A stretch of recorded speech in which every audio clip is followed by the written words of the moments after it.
আসসালামু আলাইকুম ওয়া রাহমাতুল্লাহি ওয়া বারাকাতুহু। প্রিয় ভিউয়ার্স, আশা করি সবাই ভালো আছেন। আজকে যে বিষয় নিয়ে আলোচনা করব সে বিষয় হচ্ছে 3 শ্রেণীর জমির নামজারি দ্রুত করে দেওয়ার নির্দেশনা দিয়েছে ভূমি মন্ত্রণালয়।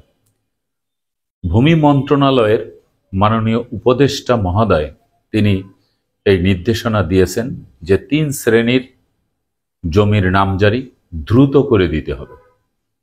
কোন 3 শ্রেণীর জমির নামজারি দ্রুত করে দেওয়ার নির্দেশনা দিয়েছে সেই বিষয়টি নিয়ে বিস্তারিতভাবে আলোচনা করব।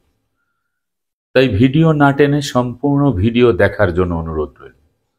আর ভিডিও দেখার পরে যদি ভালো লাগে, মন চায়, তাহলে চ্যানেলটি সাবস্ক্রাইব করে পাশে থাকা বেল বাটনটি অন করে দিয়ে আমাদের সাথেই থাকুন। প্রিয় ভিউয়ার্স, আমরা জানি যে জমি সংক্রান্ত বিষয় দলিল খতিয়ানের পাশাপাশি এই নামজারি খতিয়ানটি কিন্তু অত্যন্ত গুরুত্বপূর্ণ একটি খতিয়ান। এই নামজারি কেন করতে হয়, কি জন্য করতে হয়, এর অনেক ভিডিও আমার এই চ্যানেলে দেওয়া আছে, আপনারা দেখে নেবেন।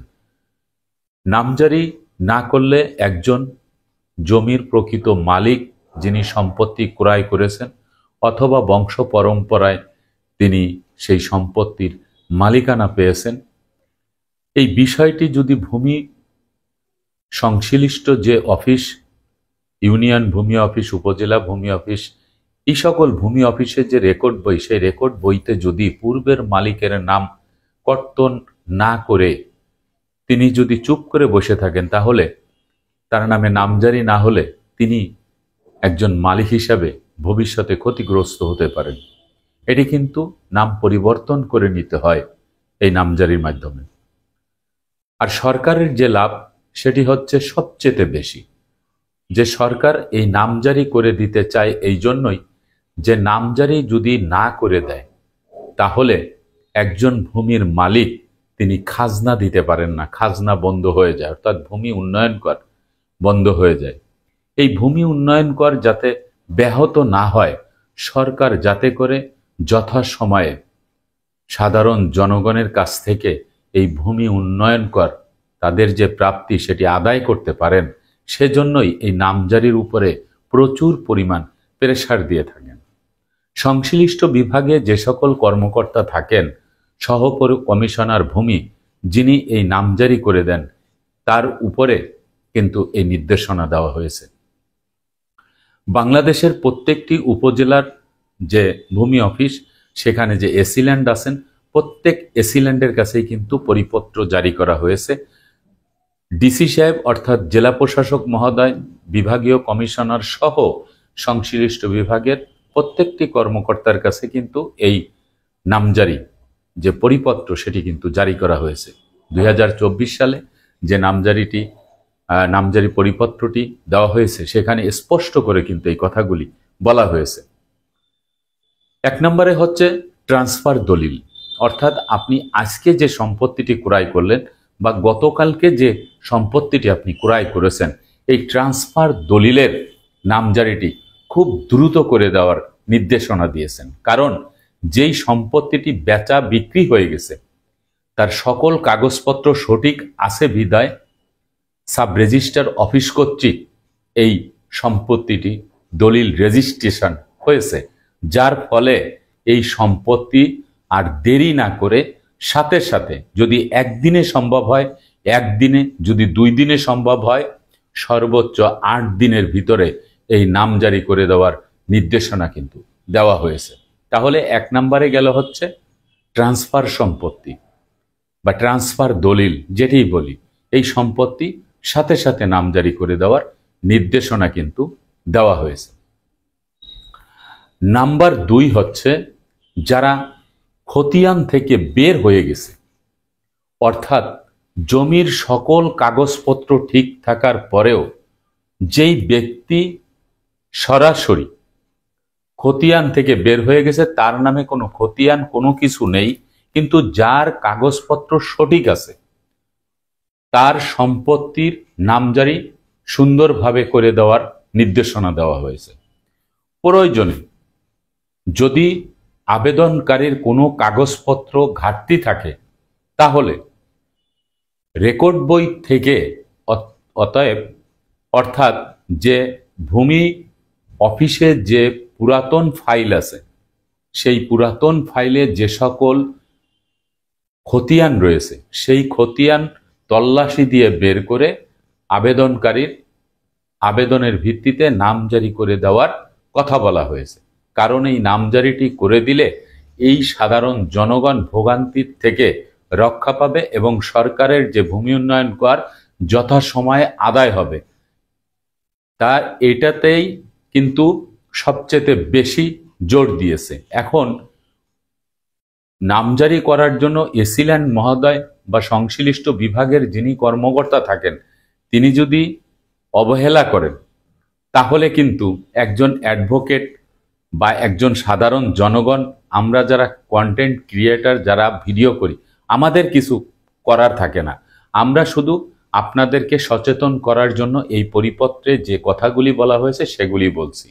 যাদের কাগজপত্র সম্পূর্ণভাবে ঠিক আছে এবং যারা রেকর্ড থেকে বের হয়ে গেছে, যারা একেবারে বাদ হয়ে গেছে, আপনি আদালতে মকদ্দমা দিয়েছে, আদালত জাজমেন্ট দিয়েছে, জমির প্রকৃত মালিক যিনি তিনি এই সম্পত্তির নামজারি করে নেবেন।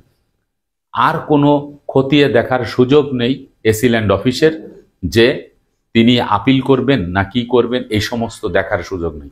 শুধু তার কাছে জাজমেন্টের কাগজ গেলে তিনি যেন খুব দ্রুত এই নামজারিটি করে দেন। তাহলে 2 নাম্বার গেল। 3 নাম্বারে হচ্ছে আংশিক সম্পত্তি নামজারি করে দেওয়া, মালিকানা সম্পত্তির আংশিক সম্পত্তি নামজারি করে দেওয়া। অর্থাৎ আমি এই জিনিসটি বুঝিয়ে বলি, অর্পিত সম্পত্তি। অর্পিত সম্পত্তি আমরা জানি যে আমাদের দেশে সনাতন ধর্ম অবলম্বী কিছু ভাই ব্রাদার এই বাংলাদেশ থেকে যুদ্ধের আগে যুদ্ধের পরে সম্পত্তি রেখে পার্শ্ববর্তী রাষ্ট্রে চলে গেছেন। এখন কোনো ব্যক্তির সম্পত্তি রেখে গেছেন, তার সাথে 2 সন্তান চলে গেছে, 2 সন্তান বাংলাদেশে রয়েছে। এই যে ব্যক্তির সম্পত্তি রয়েছে সেই সম্পত্তির 2 সন্তানের যে সন্তান বাংলাদেশে আছে তাদের যে সম্পত্তি সেটা কিন্তু আইন অনুযায়ী তাদের নামে সবকিছু কিন্তু কমপ্লিট আছে।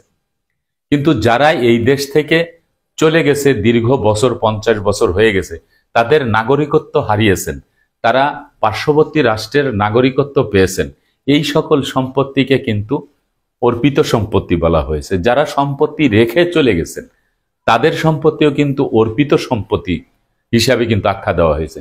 কিন্তু এখানে বলা হয়েছেন যে যৌথ মালিকানা সম্পত্তির মধ্যে যদি কোনো আংশিক সম্পত্তি অর্পিত হিসাবে থাকে তাহলে সেই আংশিক সম্পত্তি বাদ দিয়ে, অর্পিত আংশিক সম্পত্তি বাদ দিয়ে যেই অংশের মালিক আমাদের দেশে আছে তার নামে নামজারি করে দেওয়া।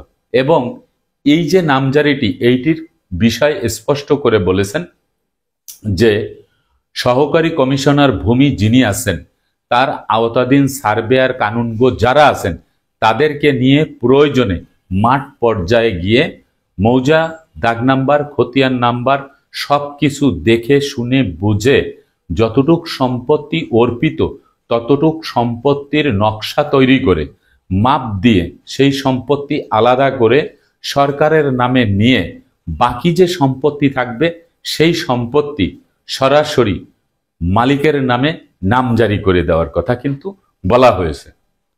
এই 3 শ্রেণীর ব্যক্তির নামজারি খুব দ্রুত করে দেওয়ার কথা বলা হয়েছে যাতে করে সরকারের যেই খাজনা বা ভূমি উন্নয়ন কর খুব সহজে আদায় করতে পারেন। প্রচলিত নিয়মে যারা নামজারি করে থাকেন তাদের নামজারির বিষয়ও কিন্তু এখানে উল্লেখ করা হয়েছে যে যারা গতানুগতিকভাবে নামজারির আবেদন করতেছে, নামজারি খারিজ হয়ে যাচ্ছে, স্টপ হয়ে যাচ্ছে, তাদের কারণ দর্শানোর কথা বলা হয়েছে।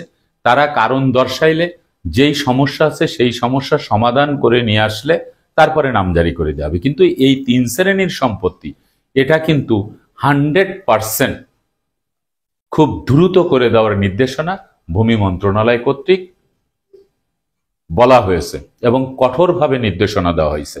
ট্রান্সফার দলিলের সম্পত্তি, অর্পিত সম্পত্তি আংশিক নামজারি, আরেকটি হচ্ছে যারা রেকর্ড খতিয়ান থেকে বের হয়ে গেছে। আশা করি আপনারা এই বিষয়টি বুঝতে পেরেছেন। আজকের মতো ভিডিওটি এখানে শেষ করব। আগামীতে দেখা হবে অন্য কোনো ভিডিও নিয়ে। সে পর্যন্ত সবাই ভালো থাকবেন, সুস্থ থাকবেন, আর আমার জন্য দোয়া করবেন। আল্লাহ হাফেজ।